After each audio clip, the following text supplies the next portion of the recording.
Hey guys, this is Eddie with WTI, and today I want to share with you my Makita weed trimmer. This thing is a work beast. I absolutely love it, and let me tell you why. First of all, it's got dual battery, so you're not gonna run out of power. Let me show you how you slide it off and slide it back in, and they're both 18 volts right there. So you got two batteries. The next thing is super easy to use. This is how you turn it on. Here, right here, as you can see, the LED lights light up. I have it set to 3, which is the most powerful, but you can do level 1, 2, or 3. And the triggers.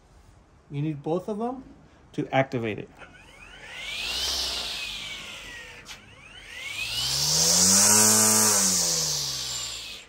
As you can see, it's very powerful. Let me show you what it can do in the yard.